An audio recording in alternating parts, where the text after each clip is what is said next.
Okay, occasionally you may come across a tape where, for one reason or another, the cardboard or the cellophane is missing. It's not a good idea to just put the foam in with the cardboard without any cellophane, because the cellophane actually acts as a lubricant for the back of the tape. It provides a slip-free surface which will actually preserve the lubricant on the back of the tape and keep it from wearing down and leaving as little residue as possible in here. So I would encourage you to actually get some cellophane to cover the top. Now what I use as a substitute is I actually found this plastic, which I found from a record jacket, one of these large record jackets like this that you put the album in. This is actually an excellent type of lubricant, very soft, very slippery, and it works very well. The cardboard you can basically get from any type of thin cardboard, like a postage card type quality cardboard, such as a piece like this. And what you do is cut to size the length of the cardboard that you need. Now if you're not sure about the size, for instance, here's one that I have. Okay, open one up. Say you have a 3-prong tape that's missing the cardboard. Open up another one. Okay, take that cardboard out, okay, and use that as a measuring device. So here I took the pad out of this one, and then just kind of place it over the top of the plastic and trace around it, which I won't do. You can trace it with a pen or just use a razor, and then just take a razor blade and just cut out to size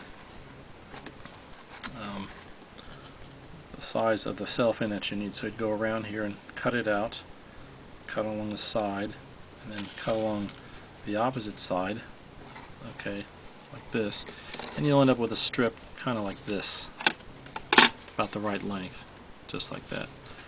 Then do the same with the cardboard. Trace it out on a piece of cardboard and cut it out. Have your foam cut and ready, as I mentioned in an earlier video, and using the rubber cement again, okay, apply the cellophane, cut it in half if you have to, like a 2-part piece like this, and glue it on like I mentioned on the foam replacement video, and you're done. Okay, I'll put this one back.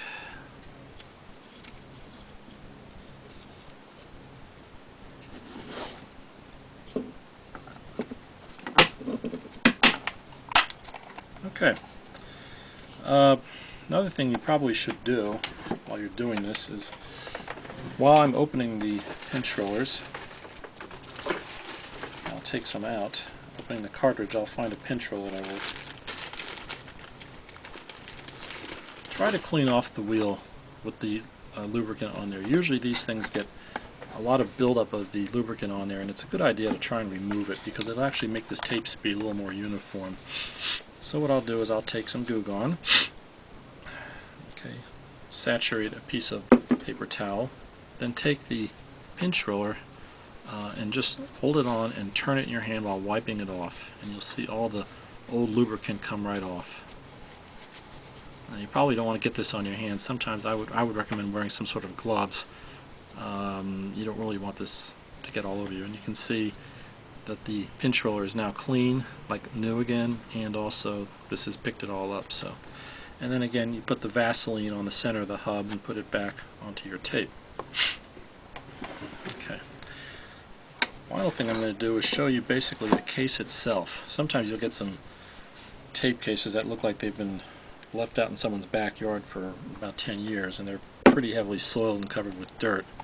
What I'll do is I'll usually use something like Simple Green or Windex or something to wipe off the dirt. And be careful of the label. You don't want to use real harsh detergents because you'll wipe off the label, if it's paper especially, and it'll fade it. If you do have to clean the label, use Windex or some mild detergent and then blot it like this, and then just wipe it very lightly off and dry it immediately so it doesn't ruin the paper. Take your Goo Gone on the side and just rub it on the side. And you clean off the side, rub it on the top.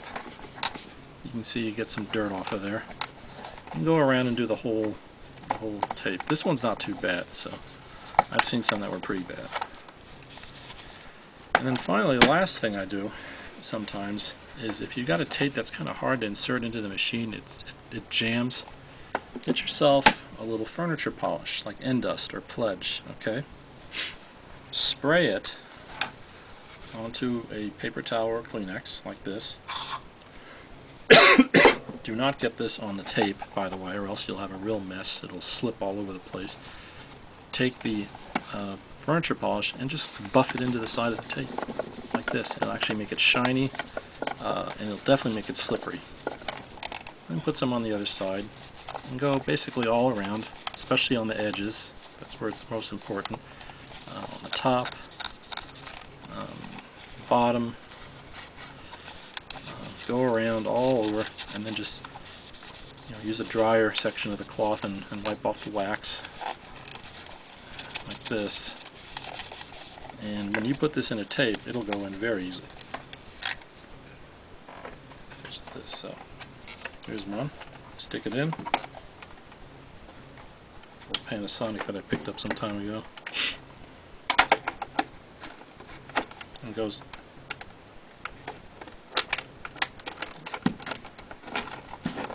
right like that. Good. And it plays a little sound.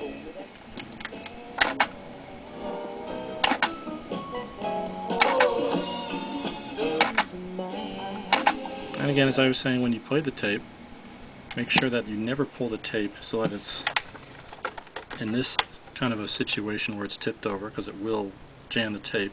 Either keep it straight up, always tilt it back, or down here. And that's the safest way to play these tapes.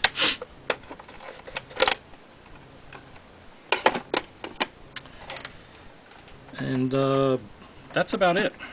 If I have any other ideas, I'll make another video, but I think that pretty much concludes everything.